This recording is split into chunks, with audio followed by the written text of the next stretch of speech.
Good evening, welcome everyone to the Consulate of the Bolivarian Republic of Venezuela in the gallery Our America, La Galería Nuestra América is where we are right now. We have the privilege of having Ambassador Julio Escalona, who many of you know, and many of you have enjoyed his lectures. And Ambassador Escalona is an ambassador, but he's been an activist of 50, 60 years of experience. And so he's been a part of the guerrillas in Venezuela during the 60s, and he has dedicated his life to think, welcome Che, to think ways of freedom, ways for our America, for Venezuela, to advance our socialism.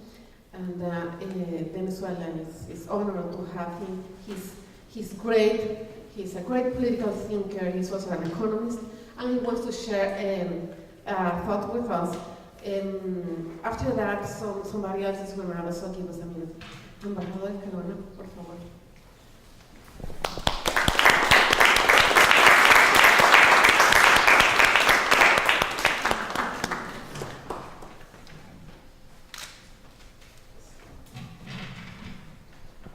Muchas gracias a todos por estar aquí. Muchas gracias por compartir esta noche todos juntos. Yo le he dicho a Carlos que para presentarme basta con decir una sola cosa. Yo soy un militante revolucionario. Y eso es suficiente.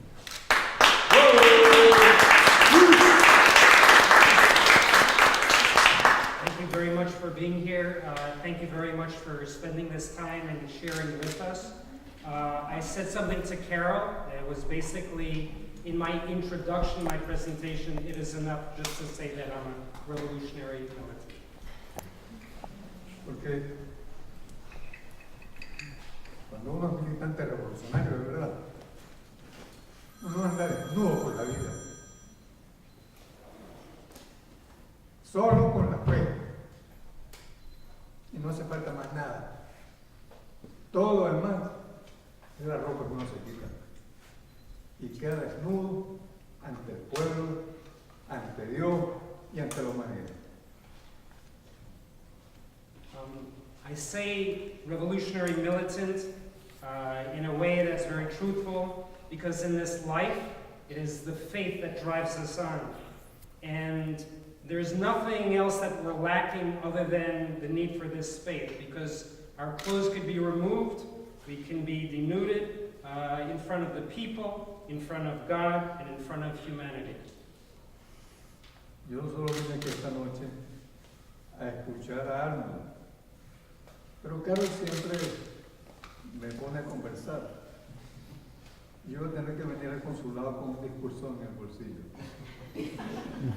I basically came here to listen to Arnold, but then again, I talked to Carol, and I have to have some kind of discourse in my pocket. Bueno, Arnold tiene como subtítulo de su libro Democracia en Acción. Es decir, que vamos a hablar de la democracia. Y hoy día podemos hablar de democracia en Venezuela. Hay muchas razones para hablar de democracia en Venezuela.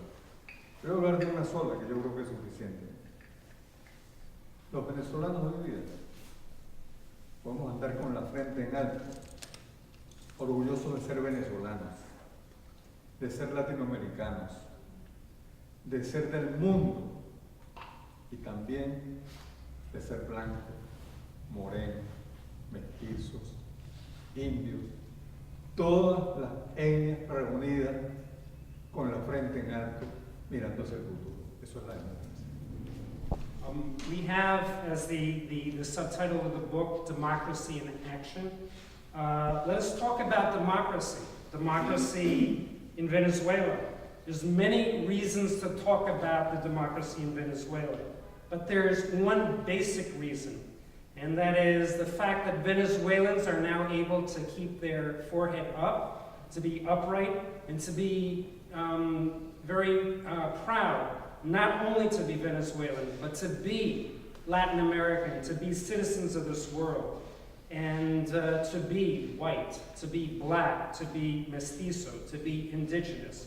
All of these are combined reasons to keep ourselves upright and proud. La democracia venezolana se ha hecho indestructible por eso. Por el orgullo que tiene el pueblo venezolano hoy día de haber levantado la cabeza. The democracy in Venezuela is indestructible precisely for that reason, that the pride of the Venezuelan people has them standing upright and proud. Cuando un pueblo levanta la cabeza, no es fácil agarrarlo y hacerle así y hundirlo de nuevo. Es muy difícil.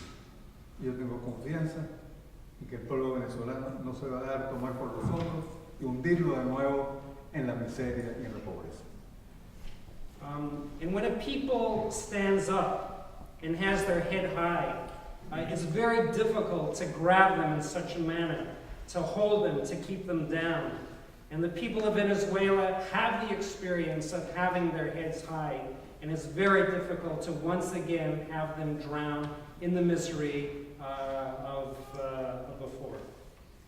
Bueno, ahora tomo estas palabras, las meto en mi bolsillo y Arnold es el personaje de la noche.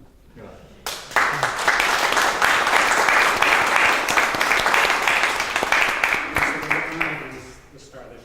Gracias. It's great to talk about democracy, the role of democracy.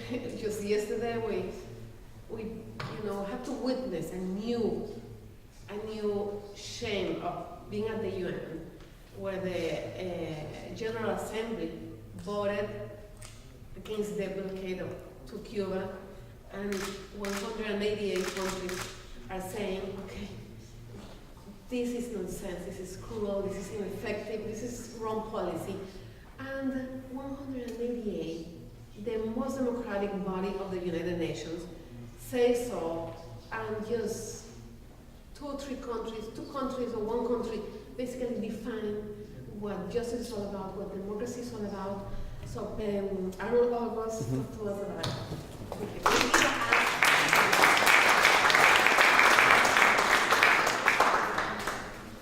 Okay, thank you very much. It's an honor for me to have in our presence the ambassador from Venezuela to the United Nations, especially someone, as he himself has said, has been in the struggle for many, many decades. I'd like to thank once again the consulate for organizing this activity here this evening. I just want to make it clear that what I'll be presenting here are my own views on the issue of the blockade and the U.S. position on the blockade. It is not necessarily the position of Venezuela, not necessarily the position of Cuba, even though, quite frankly, I would have no problem at all coinciding my views with the foreign policy positions of these two countries, Venezuela and Cuba, as well as other ALBA countries. But just to make it clear, these are my own views. As Carol just mentioned, this is the results of the votes that took place yesterday. And there were two countries that voted no. I think in Carol, in making the introduction, she mentioned one or two countries. I sort of coincide with her view, because the other country aside from the United States is Israel.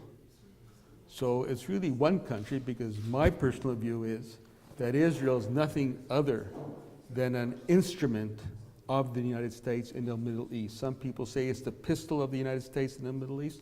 I agree. So it's almost more like one country voted against Cuba, and there were 3 abstentions.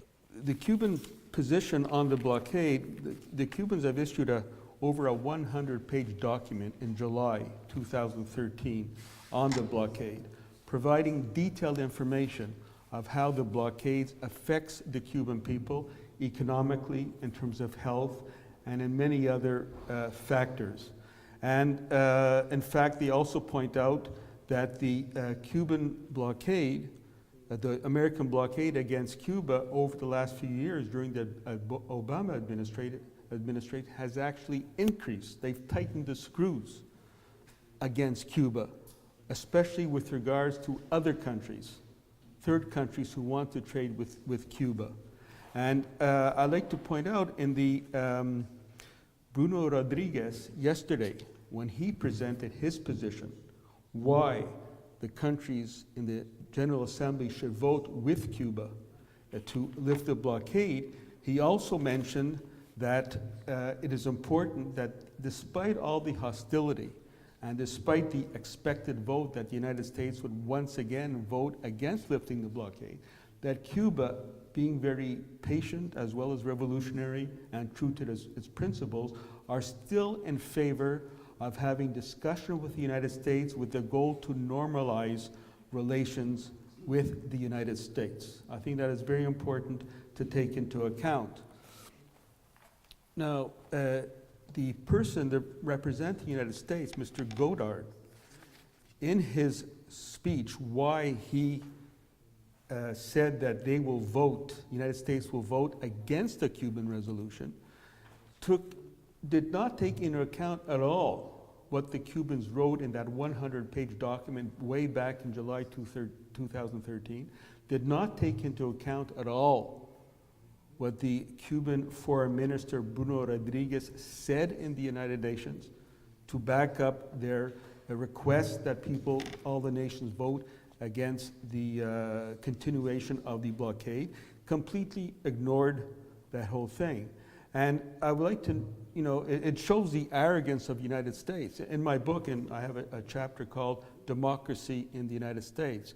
I don't have time here, but if people are interested, I go through the whole history of the United States from the beginning, from the first part of the 17th century, with the Puritans and the others, and who had this evangelical mission that the 13 colonies, as it was being developed, were the beacon for the world, that they were the chosen people, and from then on, the United States has continued in that way. And this arrogance coming from the Puritans of the 17th century is reflected by the United States in the General Assembly yesterday, where they completely ignored all the Cuban documentation on the negative effects of the blockade, completely ignored the statement by Bruno Rodriguez, which updated those activities. I think what I find very interesting, Cuba says they want to normalize relations with the United States.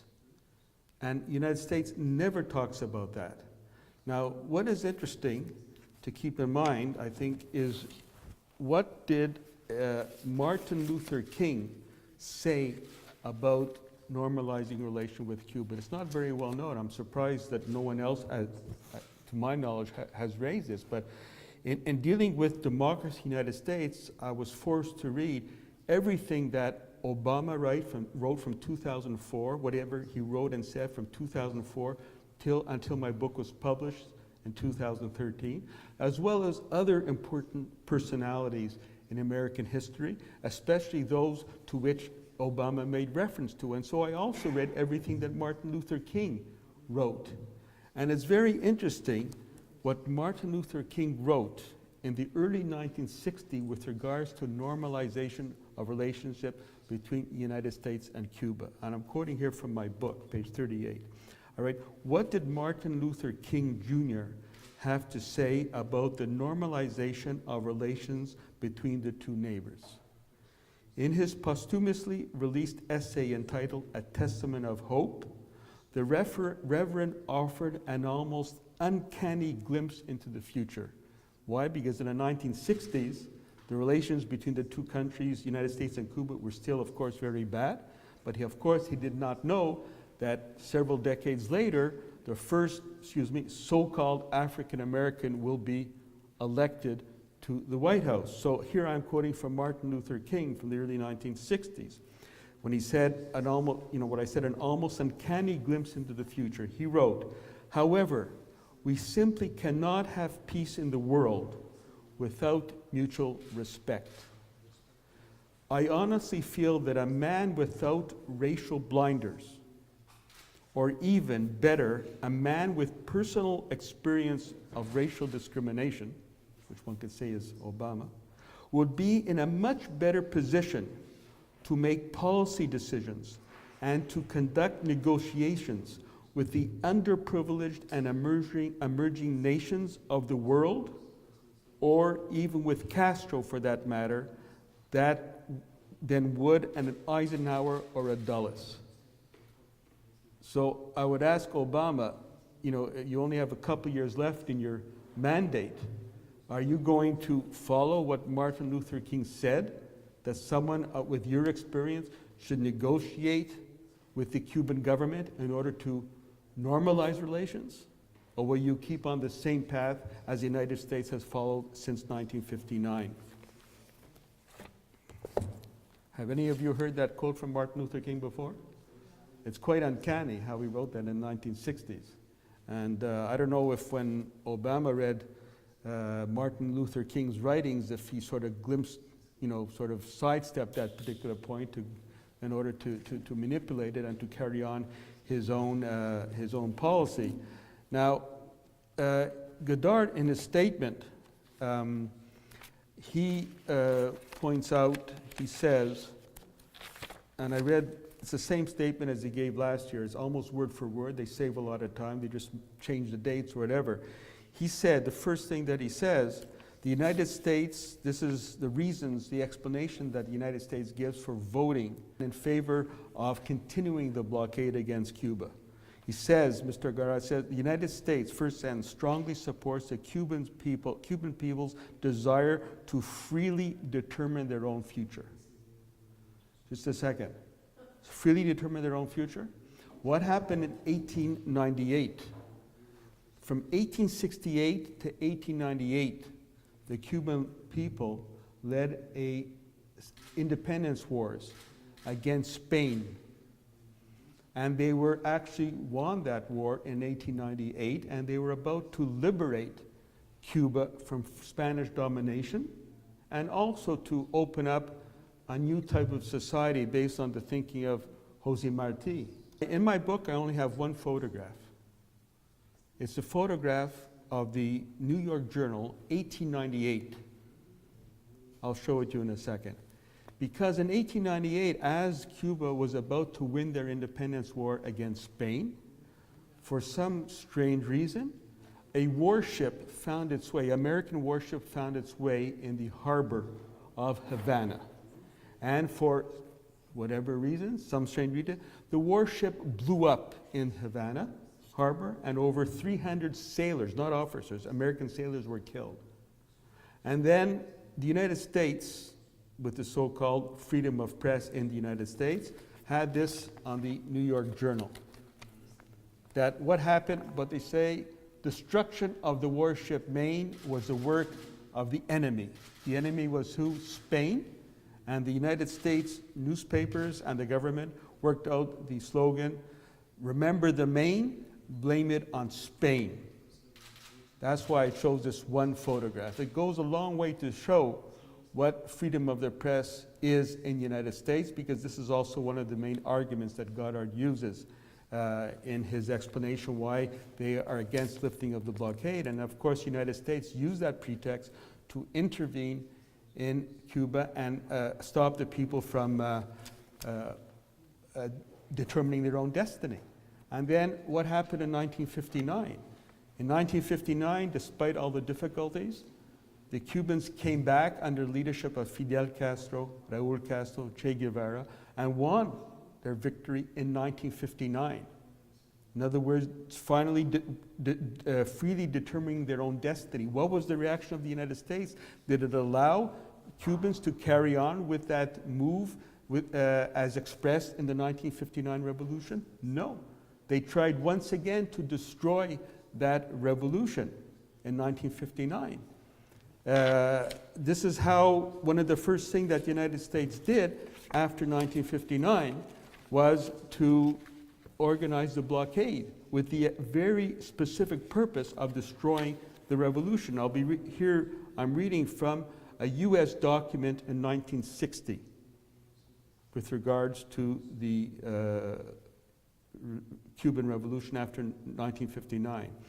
The U.S. admitted through its State Department in 1960, I'm quoting from the U.S. State Department declassified documents, the majority of Cubans support Castro, and there is no effective political opposition. Therefore, the conclusion was the imposition of the blockade against Cuba with the goal, and here I'm quoting from the United States, with the goal to bring about hunger, desperation, and overthrow of the government. 1960 U.S.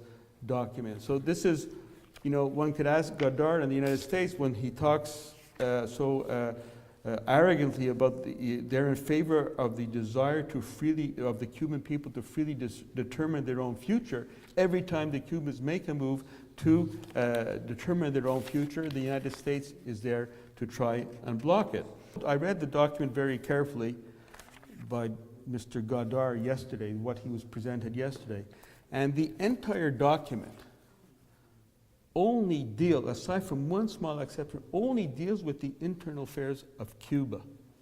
Now, if someone has a blockade against a country, one would think that there may be reasons for it. For example, does this country, such as Cuba, present a danger to the national security of the United States or whatever? But in this whole document, all he talks about is the internal affairs of Cuba. And my view is, irrespective of what he has to say, that United States has no right to give its views on the internal affairs of any country, including Cuba. Mr. Obama and Mr. Godard and that whole administration have to wake up to the fact that Cuba is an independent, sovereign country. They have a right to organize their political system and economic system as they feel that it should be. And I think that one of the important things that has been developed in the last few years, Carol mentioned it in her introduction, was the regional blocs that are being developed in Latin America at this time. I remember specifically in December 2008, at that time CELAC, which is the Latin American, new Latin American bloc, which consists of all of the states from the Rio Grande, from Mexico, all the way to the south of Argentina and Chile. All 33 countries in the south, the whole hemisphere, I'm proud to say, without two. These two are Canada and United States. Why? Because Canada and United States are not part of Western America. They're a part of something else. And this new bloc was formed in 2000, a couple of years ago in 2011, 33 countries. No one could deny that is a major political event. Now, while I was watching these activities taking place in Caracas in 2011, I also was zapping my TV. I was watching this in Telesur. I was zapping my TV to look at CNN and Googling. Do you know that this important event, gathering together for the first time in history, 33 countries, that includes important economic giants such as Argentina, Brazil, as well as moral giants such as Cuba, as well as political giants, Venezuela. There was not a word in CNN about this historical event in December 2011. Once again, freedom of the press, freedom of expression. Tell us about that. Not a single word. And why is that? Because they want to keep from the people of the United States the important developments that are taking place in Latin America and the Caribbean. Why is that? So if a situation presents itself, it's that much easier for them, for the United States, to try and interfere in these countries, provoke incidents, such as, for example, in Venezuela or other countries, in order to reverse the trend that's taking place in Latin America. And what I really like, amongst other things, about the Caracas Declaration of December 3rd, 2011 by 33 heads of states, it points out the following with regards to democracy, that is, CELAC, the Community of Latin American and Caribbean States, recognizes, quoting, the right of each nation to construct freely and in peace its own political and economic system. This is modern. This is 2013. This is 2014. This is 2015.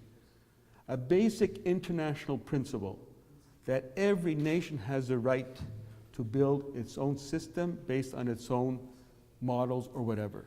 This is exactly what the United States ignores, what the US ambassador to United Nations ignored yesterday when he spoke only about the internal affairs of Cuba, completely ignoring the basic value, international value, now concretized once again in CELAC, that each country has a right to develop its own country. And in Godard's statement, it's extremely cynical. He says in his statement that for Cuba, the blockade is just a scapegoat, an excuse. Because he says now the Cuban government, even the Cuban government admits that there are serious economic problems in Cuba.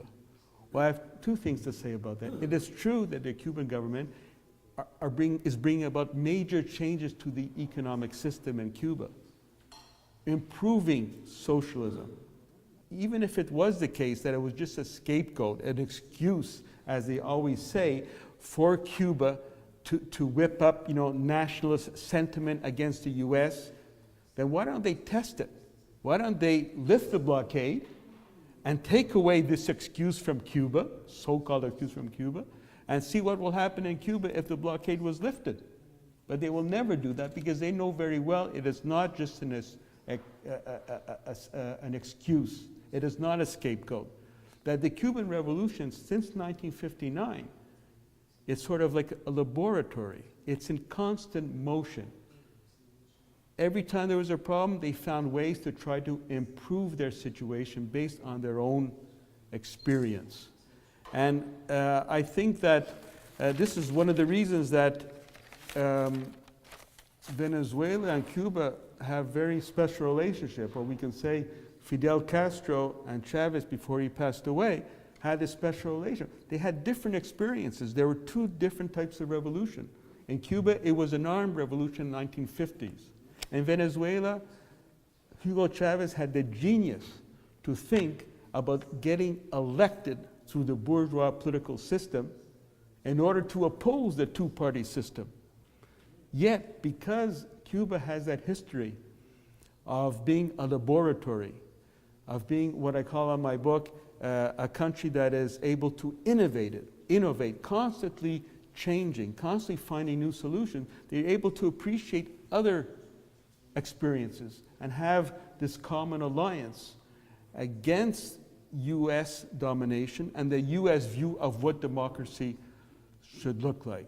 Now, in Godard's speech, the only part in which he deals with something that be called, generally speaking, international issues, is when he raises the question of the issue of the Alan Gross case, what he calls Alan Gross, who was arrested in Cuba. And as he said, he was just there to help the small Jewish community to get a few internet access and all that. This is the only international thing he issues. But there is a documented evidence here that I have here. You could access on internet or through my book. This information that I will read to you very rapidly, it gives you an idea of what Alan Gross was doing there. He was just not an innocent person trying to help some, a few Jewish people trying to get access to internet. For example, this is quoting from this article. This article, by the way, by Desmond Butler from the Associated Press. It is not from Granma. It is not from Telesur. It is not from Juventud Rebelde. It's not written by communists. It's written by Desmond Butler of the Associated Press. A very well-documented article on the real nature of Gross's mission in Cuba, amongst other things. This is what this innocent person was doing in Cuba. Quoting, "This is what he had in his possession when he was arrested. Total equipment listed on his 4th trip to Cuba," he made a total of 5 trips, "included 12 iPads, 11 BlackBerry Curve smartphones, 3 MacBooks, 6 500 gigabyte external drives, 3 internet satellite phones known as BGANS, 3 routers, 3 controllers, 18 wireless access points, 13 memory sticks, 3 phones to make calls over the internet, and networking switches. Some pieces such as the networking and satellite equipment are explicitly forbidden in Cuba according to the Cuban laws, which is the right of the Cuban people. He also had in his possession SIM card, a SIM card which is specifically impossible to get on the market and only available through the US government.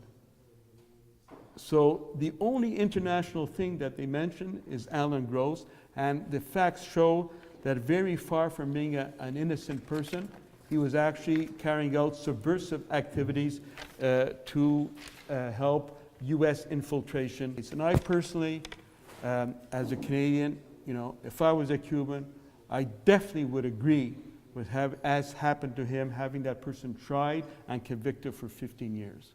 And so my question is to the Obama administration and Mr. Godard, why does Cuba not have that same right to defend their sovereignty against against U.S. aggression and U.S. interference in Cuba? And then the only other thing, Godard mentions political prisoners in Cuba. So perhaps I was a bit naive. I was expecting that he would be mentioning political prisoners in Gitmo, because that's where the political prisoners are, who are being tortured over many years. But he did not mention that. He mentioned what he calls the so-called ladies in white, who are supposed to be, in favor of the political prisoners. And as I was reading Ladies in White a few days ago, I also noticed in the internet that the Ladies in White, their leader, was being honored by people in the Congress, by people related to the White House. So how can anyone be confused that these ladies, their real name should be Ladies in the White House, because they're so close to the United States and to Washington. So these are, some aspects with regards to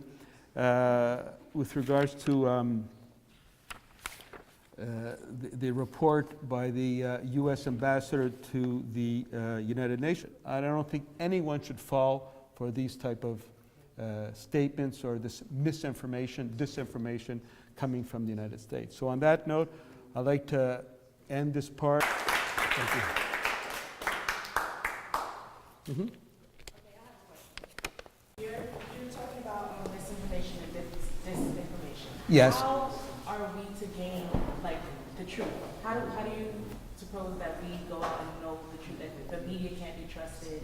They're telling us a different story. How do I know what's really going on? How would I find that out? Yeah, well, your question is very good with regards to how do we know. Basically, you're asking how do we know what the truth is because of disinformation and all that.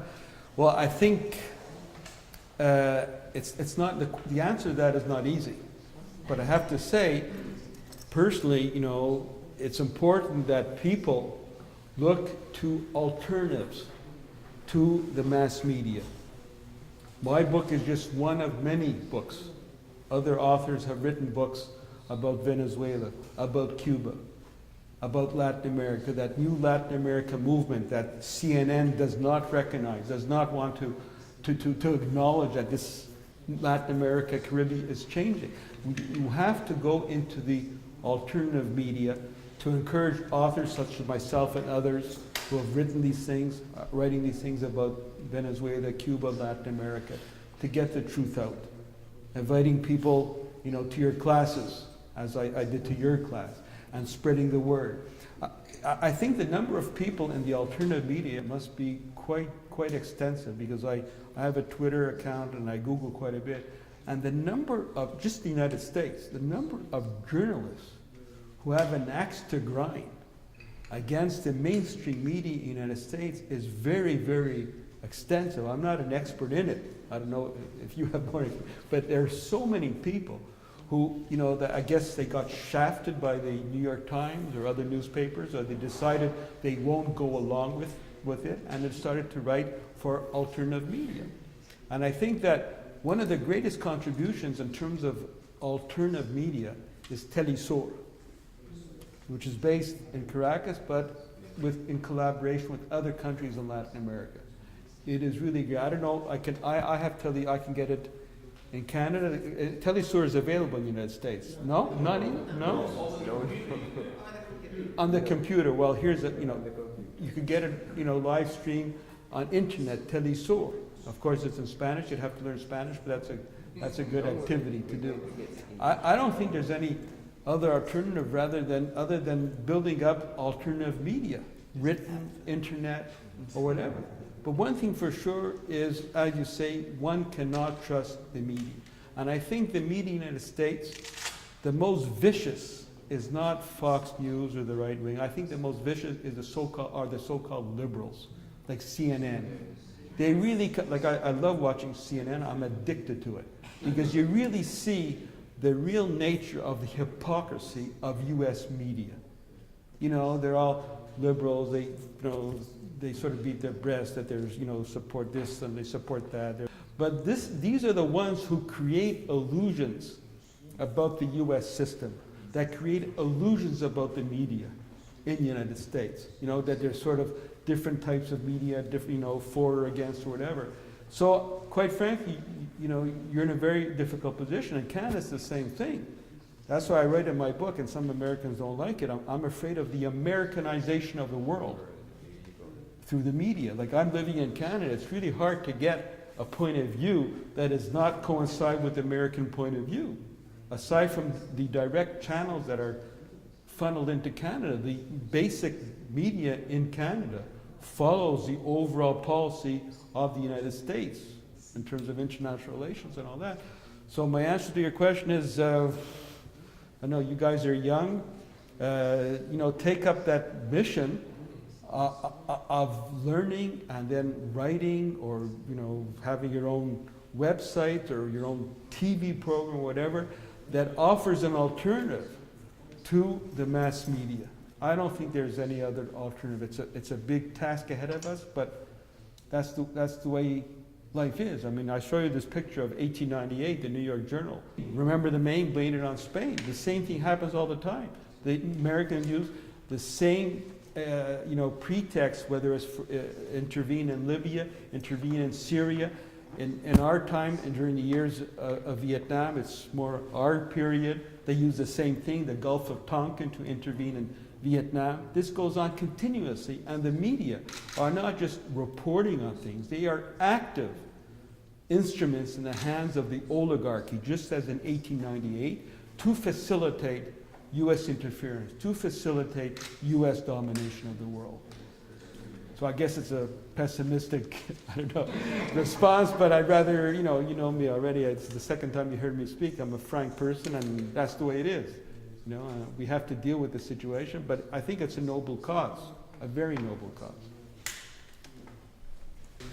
Have you ever heard did you ever hear any of the nations maybe? I didn't hear any nation. Well, I see where you're coming from. Worse than that. When I was in Connecticut yesterday. I rushed home from Connecticut to New York, specifically, of course, to get Goddard's speech, which is easy to get. But I also watched CNN, my favorite, right? I Googled CNN, okay? Do you know that the vote yesterday in the United Nations was completely blacked out by the US media, the home of freedom of speech, the home of free press, blacked out. I Googled it, I just found some secondary points, some secondary newspapers, whatever, but the mainstream media completely ignored that event in the same way that they ignored the establishment of CELAC in 2011, in the same way that they ignore anything that goes against the interests of the United States. And so it's really worse than what you said. And the Cuban representative, Bruno Rodriguez, pointed out very clearly That it was a crime. He said that the blockade is an act of genocide Yeah, against the Cuban people. He said that, and he quoted the same thing that I have here. When the United States worked out their policy, their goal is to cause starvation and misery amongst the Cuban people, so they will revolt against the government. Now, it doesn't matter what language you speak, English, Spanish, German, Italian. That is a crime against humanity. You're purposely working out a plan to create suffering and death. That is genocide. That is a crime. And I'd like to point out one other thing is that you talk about the Nuremberg trials. It reminds me of something that I wrote in my book, because my book deals with things openly. So one of the controversy is what happened in 1959 after the revolution, and some of the U.S. Batista henchmen were brought to trial and executed. So Ignacio Ramonet, who's a very good journalist, he asked the same type of question that I would ask, in this case of Fidel Castro. He asked about that issue. And Fidel Castro said, look, if the European powers after World War II had the right to organize a Nuremberg trials, to try, convict, and execute Nazis who committed these crimes against humanity after World War II, why doesn't Cuba have the same right? And he said that they built their judicial trials on the Nuremberg trial. He said that they made one mistake. At one point, the trials were public, okay? And they changed it to be not to be public, to be more calm. But they did that. If the Cuban government in the 1959, 1960 did not have these Nuremberg-type trials, the people would have lynched the Batista henchmen. So they actually organized these trials to avoid these lynchings and to carry out these Nuremberg-type trials in a proper way. There's another crime. I would like to mention another crime. Now's the time to raise it. Is most people know here, there's the issue of the Cuban Five. What happened there is very simple, unfortunately, that the United States government, based on this policy established in 1959, 1960 to destroy the Cuban Revolution, have tried everything in addition to try to provoke starvation, also terrorism against the Cuban people. Bombs exploding and things like that. Over 3,000 Cubans were killed and many thousands were maimed since 1959. The Cubans have asked repeatedly the American government to stop these exiles in Florida from carrying on these terrorist acts in Cuba. The American government never listened to this friendly advice from the United States, and so the Cubans had no other choice but to send 5 agents, now known as the Cuban Five, into South Florida in order to infiltrate those terrorist organizations and inform their government what they are up to. In order to stop these activities from taking place, the Cuban government asked the FBI to come to Cuba to get this information, which they did, which indicated clearly that these activities were carried out by terrorist exile groups in Florida against Cuba. However, the American government, rather than arresting the terrorists, arrested the 5 Cubans and put them in jail. Okay? Not only did they put them in jail, but in order to break their spirit, they threw them in the hole in El Hueco for 17 months to try to get them to capitulate, to try to get them to give up their honor and denounce the government and support the U.S. position on this whole thing. And this has been carrying on since that time. And one of them has a double life sentence plus 15 years, Gerardo Hernandez. This is a crime, not only against the Cuban Five, but it's also another crime against the Cuban people, because the Cuban Five are victims of the hatred of the United States since 1959. They are victims of the fact that the United States of America never forgave Cuba for standing up in 1959 for its sovereignty and the right to build, as we say, the CELAC statement says, the right to build the type of society that they think is appropriate for themselves. And let us be very clear that despite what Goddard says, that the Cuban people have no right to develop their own destiny, to work out their own destiny. In my first book, that came out in 1999, this is a picture of a mass meeting taking place in 1960 in Plaza de la Revolución in Cuba. Fidel Castro addressing close to 1 million people, in which they openly discussed the orientation of the Cuban Revolution, the future of the Cuban Revolution. What Goddard says, determining their own destiny. And this is how they voted. Open hand vote in 1959-60. This was changed later on through other ways. Later on, they had their own constitution, 1976. But this constitution was worked out by the Cuban people and voted upon by the Cuban people.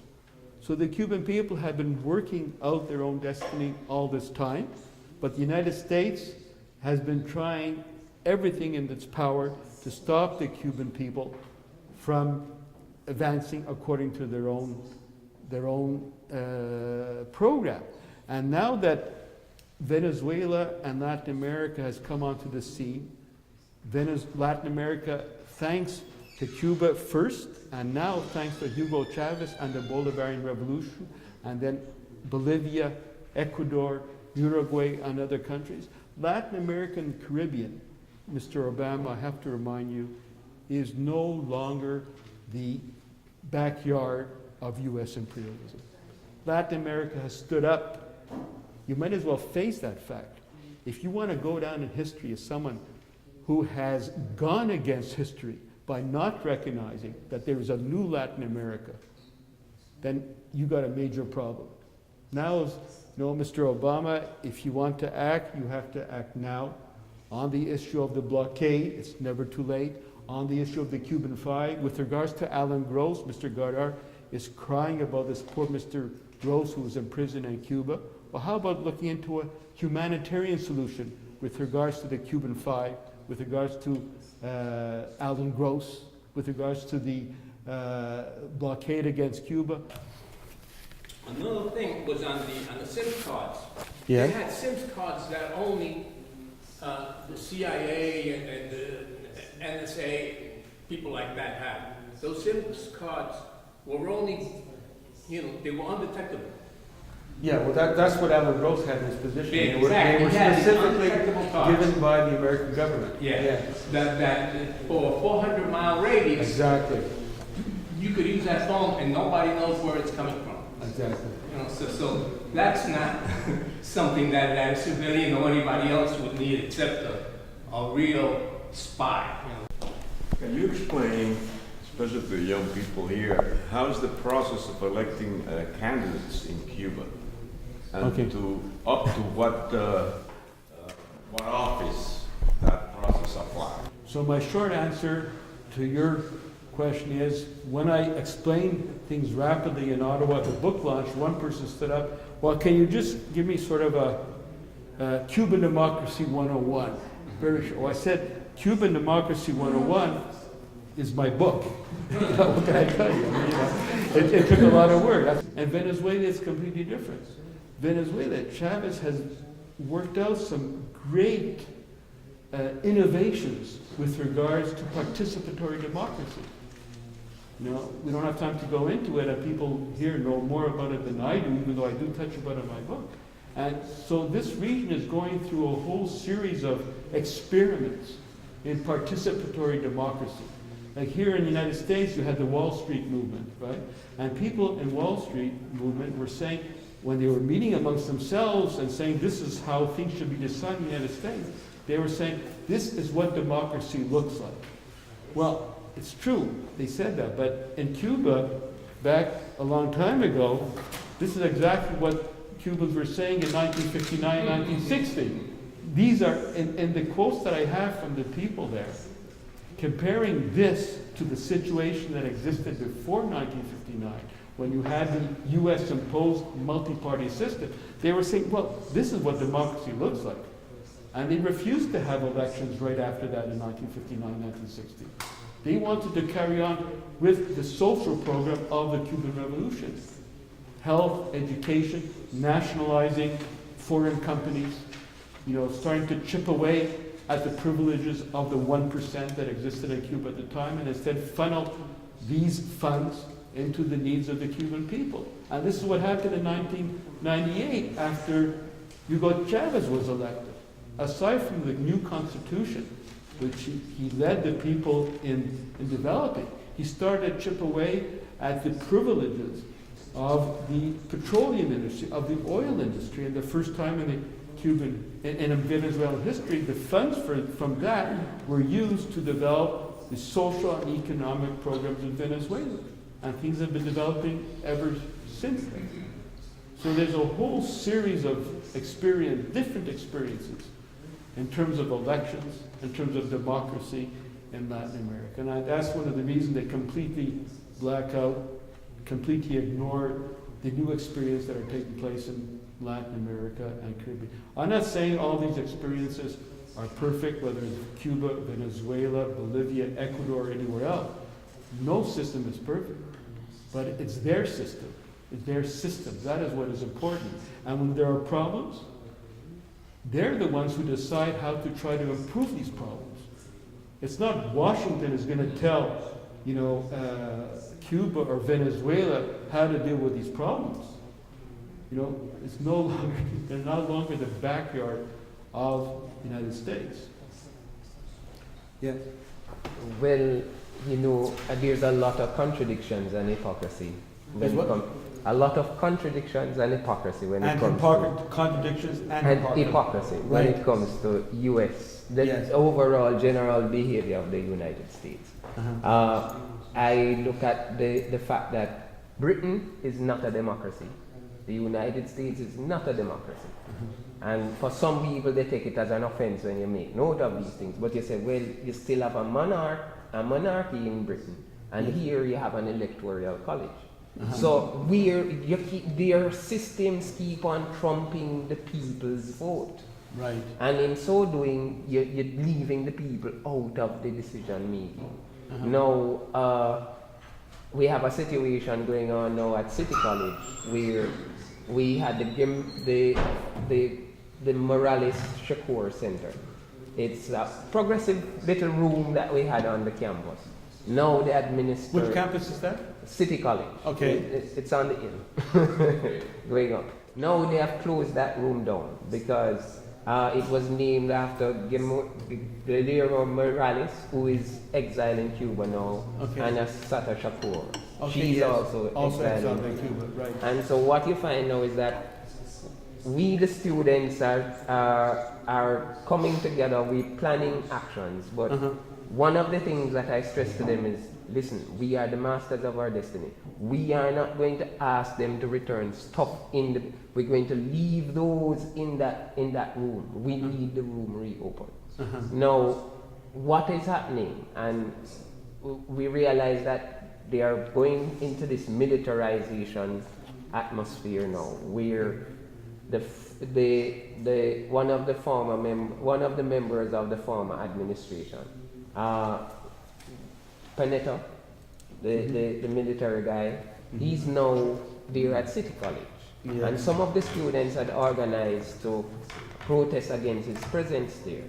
So now we are of the notion that maybe they are suppressing our ability to organize based on the fact that we are anti-violence, anti-war, and in so doing we are expressing ourselves.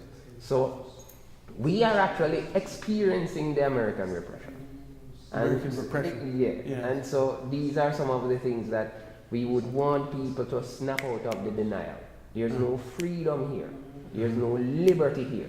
And if we are allowing ourselves to be fooled, how can we allow those who have suppressed freedom and liberty everywhere to then define what freedom and liberty is? So I want to thank you for helping the younger folks to understand what some of the realities are. So, thank you very much. Yeah. Thank you very much. Well, let's give a big hand to Arnold.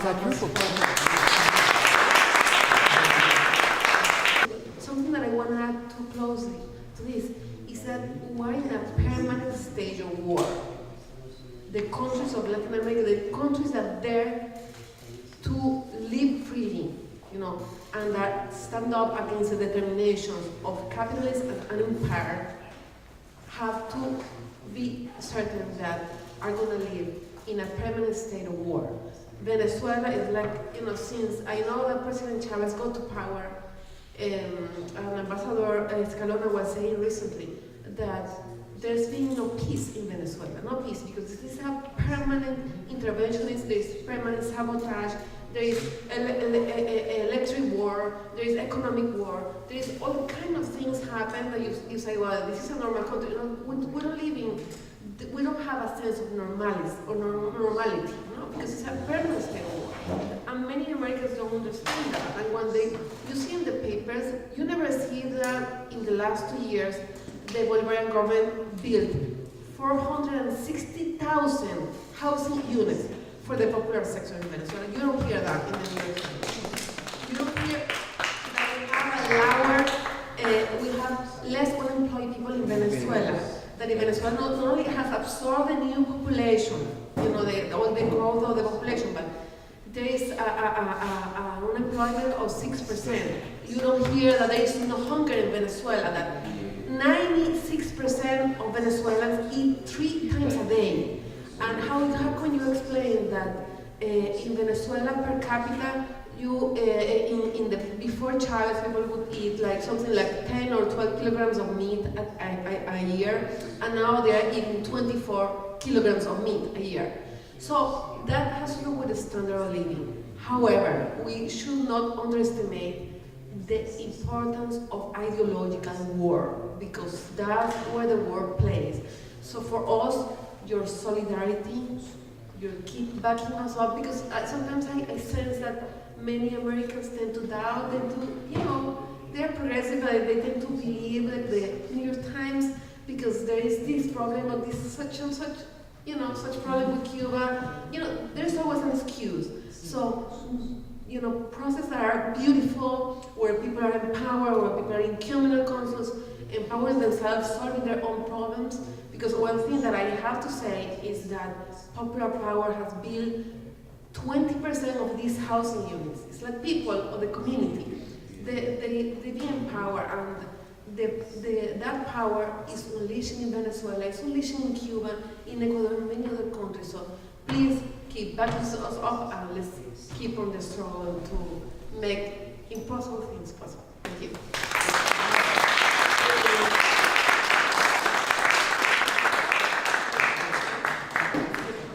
I want you to listen to this because Arnold.